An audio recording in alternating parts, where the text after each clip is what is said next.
Hello friends, आपका हमारे YouTube channel fact of Rajasthan में हार्दिक स्वागत है। आज हम तृतीय सेमेस्टर राजनीति विज्ञान के संविधानवाद एवं आधुनिक प्रतिनिधि संविधानवाद के बारे में अध्ययन करेंगे। चलिए शुरू करते हैं। खंड अ, लघुत्रात्मक प्रश्न। प्रश्न 1 है, संविधान को समझाइए। उत्तर, संविधानवाद वह राजनीतिक व्यवस्था है जिसमें शासन जनता की आस्थाओं, मूल्यों और आदर्शों को परिलक्षित करने वाले संविधान के नियमों और सिद्धांतों के आधार पर किया जाता है तथा ऐसे संविधान के माध्यम से ही शासकों को प्रतिबंधित और सीमित रखा जाता है जिससे राजनीतिक व्यवस्था की मूल आस्थाएं सुरक्षित रहें और व्यवहार में हर व्यक्ति उन्हें प्राप्त कर सके। अतः संविधानवाद संविधान के निर्णयों के अनुरूप शासन संचालन से अधिक है। इसका अर्थ है निरंकुश शासन के विपरीत नियमानुकूल शासन। प्रश्न नंबर 2 है, संविधानवाद की अवधारणा को स्पष्ट कीजिए। उत्तर, संविधानवाद की अवधारणा संविधानवाद शासन एवं नागरिक के संबंधों को इस ढंग से निर्धारित करता है कि शासन सत्ता नागरिक के लिए आतंक का विषय न बन जाए। संविधानवाद केवल उसी राजनीतिक व्यवस्था में संभव है जहां संविधान हो और संविधान द्वारा राजनीतिक शक्ति के प्रयोगकर्ताओं द्वारा न केवल भूमिका निर्धारित की जाए बल्कि इस भूमिका की व्यवस्था भी की जाए। अर्थात कहा जा सकता है कि सरकार संविधान की व्यवस्था के अनुरूप ही संचालित हो और इसे व्यावहारिक रूप प्रदान करने के लिए प्रभावशाली व्यवस्था स्थापित की जाए। संविधानवाद वर्तमान राजनीतिक चिंतन की एक प्रमुख धारणा तथा प्रेरणा है। यही कारण है कि लगभग सभी राजनीतिक चिंतकों ने इस धारणा को अपने दृष्टिकोण से परिभाषित किया है। जैसे पिनोक और स्मिथ के अनुसार संविधानवाद केवल प्रक्रिया और तथ्य का नाम ही नहीं बल्कि यह राजनीतिक शक्ति के संगठनों का प्रभावशाली नियंत्रण भी है एवं प्रतिनिधित्व, प्राचीन परंपराओं एवं भविष्य की आशाओं का प्रतीक भी है। दूसरे नंबर पर J.S. राउसेक के अनुसार एक धारणा के रूप में संविधानवाद अनिवार्य रूप से सीमित सरकार और शासन तथा शासित के ऊपर नियंत्रण की एक व्यवस्था है। अगला क्वेश्चन है, संविधान की अवधारणाएं समझाइए। उत्तर, संविधानवाद की 3 अवधारणाएं होती हैं। संविधानवाद की 3 अवधारणाएं होती हैं। एक, व्यक्ति की स्वतंत्रता, दूसरी है राजनीतिक समानता, तीसरी है सामाजिक एवं आर्थिक न्याय और चौथी है राजनीतिक समानता।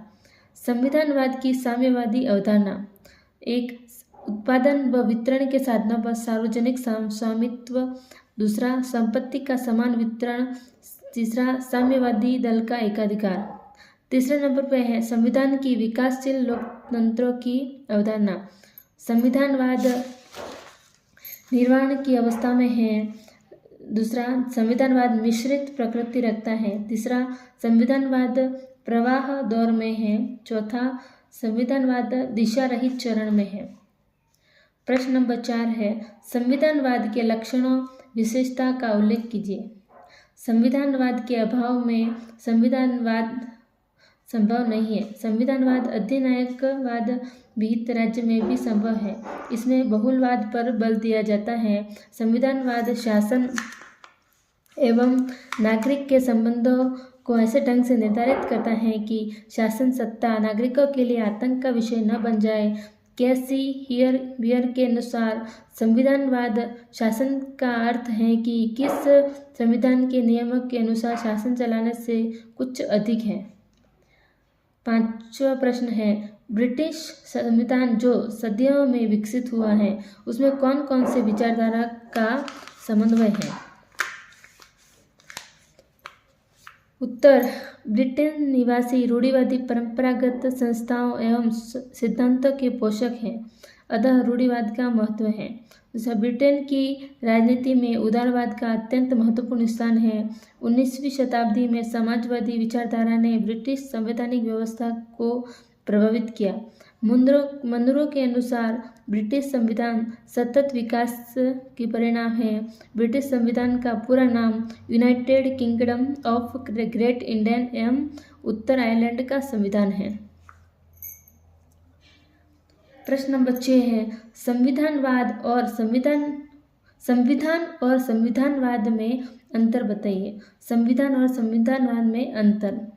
प्रकृति में अंतर। संविधानवाद को प्राप्त करने और बनाए रखने के लिए संविधान साधन है।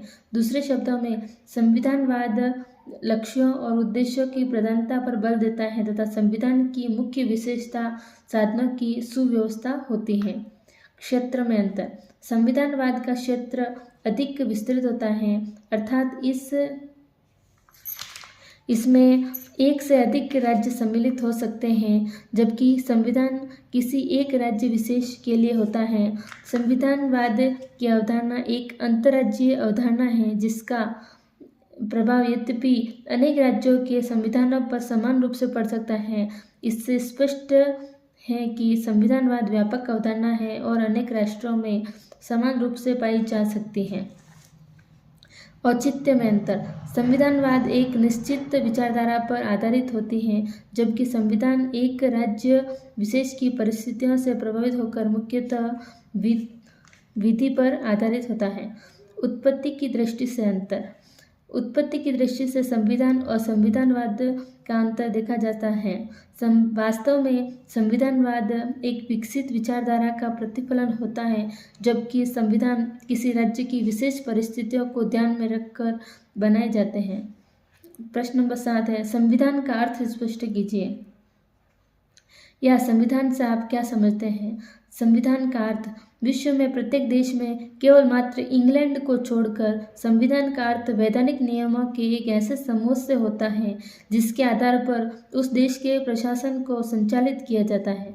इस प्रकार के उल्लेख को या तो कोई संविधान सभा बना सकती है या वह किसी विधानमंडल की कृति हो सकती है। इस प्रकार संविधान का अर्थ एक ऐसा लिखित, निश्चित एवं क्रमबद्ध प्रलेख है जिसमें शासन संचालन के सामान्य नियमों का उल्लेख होता है।